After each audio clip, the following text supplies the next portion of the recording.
नहुष का इंद्र पद से पतन। महर्षि अगस्त्य की महिमा प्रसिद्ध है। इन्होंने अपनी त्राटक शक्ति के बल पर समुद्र का समस्त पानी पी लिया था तथा इन्हीं ने एक बार विंध्य पर्वत का अभिमान नष्ट किया था। इन्हीं महर्षि ने इंद्र पर प्राप्त नहुष को श्रीहीन और स्वर्ग से भ्रष्ट कर दिया था। एक बार की बात है कि राजा नहुष ने अनेकानेक महायज्ञ तथा पुण्य दानादि कर्मों के द्वारा इंद्रपद का अधिकार प्राप्त कर लिया और स्वर्ग में पहुंचकर वहां का राज्य शासन संभाल लिया। नहुष इतना अधिक मदहोश हो गया था कि इंद्राणी शची पर भी अधिकार करना चाहता था। इंद्राणी जैसे तैसे अपने सताव की रक्षा करती रही, किंतु वह मदोन्मत्त दुष्टठ जब किसी प्रकार न माना तो उसने एक शर्त रखी।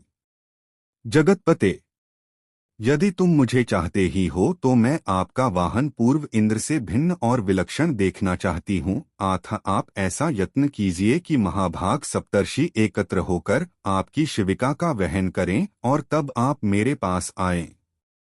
बस यही मेरी कामना है। आप इसे पूर्ण करने में समर्थ भी हैं, क्योंकि आपकी आज्ञा को कोई टाल नहीं सकता। नहुष ने प्रसन्न होते हुए कहा, यह वाहन तो अपूर्व है, अब अवश्य ही सप्रताश और ब्रह्मदिगण मेरी पालकी को ढोएगे। यह कहकर नहुष ने बलपूर्वक उन सभी मपियों को अपनी पालकी ढोने के लिए विवश किया। वे समस्त मविगण उसका बोझ ढोते ढोते परिश्रम से अत्यंत पीड़ित हो गए।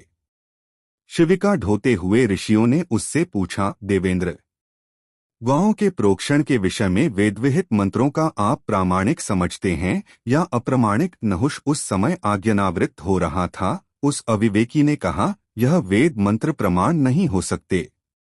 इस पर महर्षियों में गौर नहुष में विवाद छिड़ गया।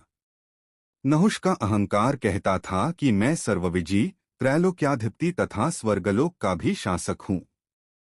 देवता, दैत्य, यक्ष, नाग, किन्नर, मनुष्यादि सभी मेरे अधीन हैं। तब इन ऋषियों को, जो मेरे ही राज्य शासन में रहकर जीविका प्राप्त करते हैं, मुझसे तर्क करने का कोई अधिकार नहीं है। महर्षिगण भी अपनी मान्यता पर अड़े थे। वे वेद मंत्रों को प्रमाणभूत मानते थे। उनकी हठ देखकर नहुष अत्यंत कुपित हो गया और उसने महर्षि अगस्त्य के मस्तक पर अपने पाव से प्रहार कर डाला। उसका समस्त तेज नष्ट हो गया और वे श्रीहीन हो गया।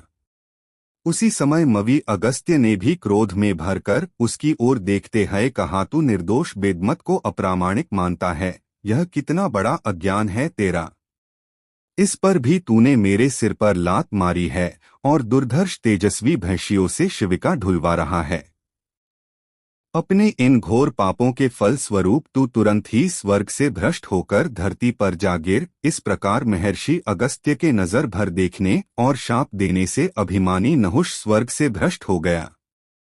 महर्षि ने यह भी कहा था कि तू 10,000 वर्ष तक सर्प योनि में रहेगा, इसलिए उसे सर्प की ही योनि प्राप्त हुई। अभी तक आपने इस चैनल को सब्सक्राइब नहीं किया है तो सब्सक्राइब कर दीजिए और बेल आइकन को प्रेस कर दीजिए, जिससे इस चैनल पर प्रस्तुत होने वाली पुराण की बात और कथाएं आप तक पहुंचती रहे।